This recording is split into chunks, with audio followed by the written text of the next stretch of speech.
Анан эми штрафтарды көбөйтүп коюштун негизгиси бузулбасын деп атабыз. Канча деген миңдеген кишилер өлүп кетип атат бир жылда эле. Керек болсо согушта ошончо адам өлбөйт да.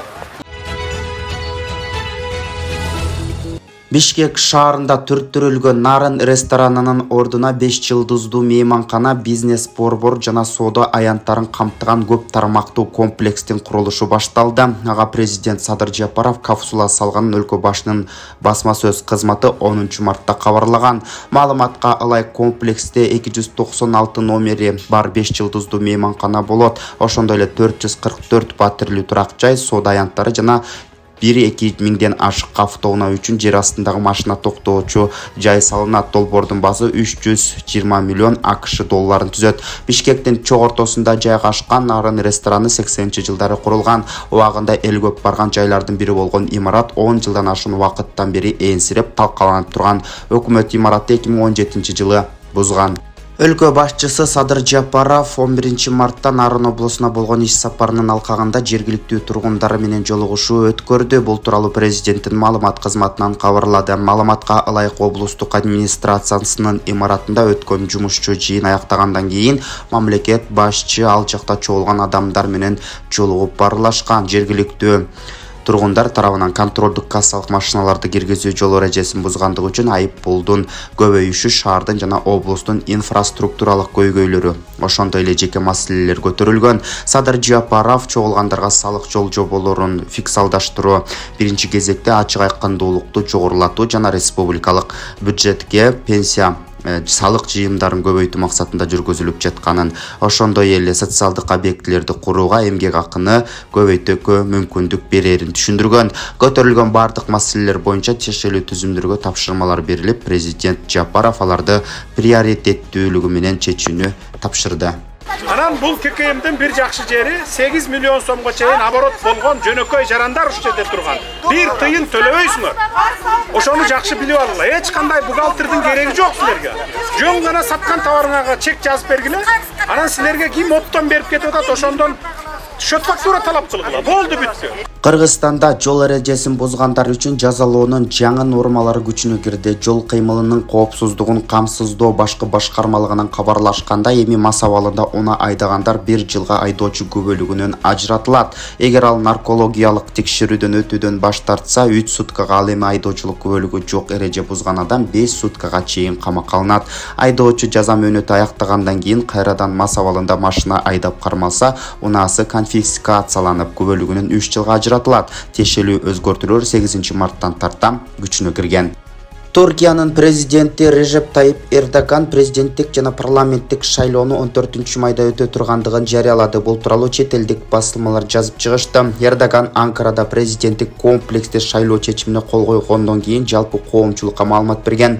Ал Конституциянын 116-беренесинде берилген ыйгарым укук менен ушул жылдын 18-июнунда өткөрүлүшү керек болгон президенттик жана парламенттик шайлоону 14-майда өткөрүү чечимине кол койгон. Бул учурда президент Режеп Тайип Эрдоган талапкер боло турган экинчи шайлоо, буга чейин бийликтеги партия талапкер катары экинчи мөөнөткө Эрдоганды кайра көрсөтө турганын жарыялаган. Туркиянын баш мыйзамынын 101-беренесине ылайык 40 жашка толгон жогорку билимдүү парламент депутаттыгына шайлоонун укугуна түрк жараны өзүн талапкер катары көрсөтүүгө укуктуу.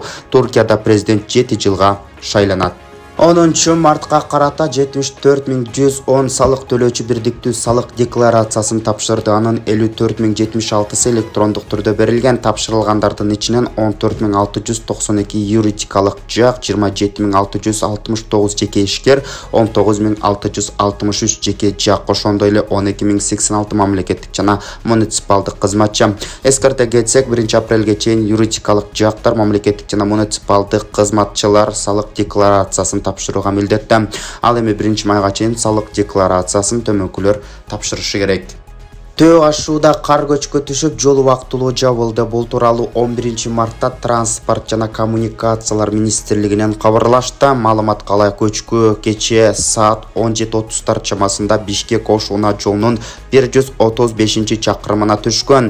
Азыркы тапта кар көчкүнүн көлөмү такталууда.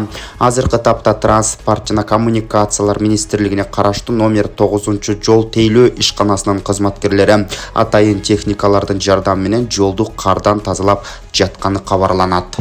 Министрлер кабинетинин төрагасы Акылбек Жапаровдун Өзбекстанга болгон иш сапары аяктады. Бул тууралуу бүгүн 11-мартта өкмөттүн маалымат кызматынан кабарлашты. Ага ылайык иш сапарынын акыркы күнүндө Акылбек Жапаров жана делегация мүчөлөрү Самарканд шаарындагы Күнөскана комплексинин лабораториясы жана жашылча жемиштердин негизинде тамак аш азыктарын чагылдырган интенсивдүү багбанчылык боюнча Агромир кластеринин иши менен таанышып чыгышты.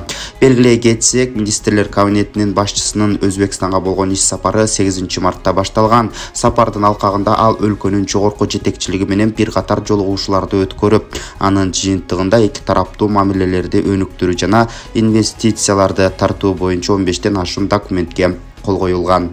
Бишкек шаарында жылуулук сезону аяктады. Мэриянын басма сөз кызматынан билдиришкендей, синоптиктердин маалыматына караганда алдыңкы күндөрдө Ордо калаада абанын жылуу температурасы сакталат, суук болбойт, андыктан жылуулук берүүнү токтотуу чечими кабыл алынган. Белгилеп кетсек, эреже боюнча Бишкекте аба атабы 5 күн катары менен 8 градустан жогору болуп кармалса, жылуулук өчүрүлмөкчү.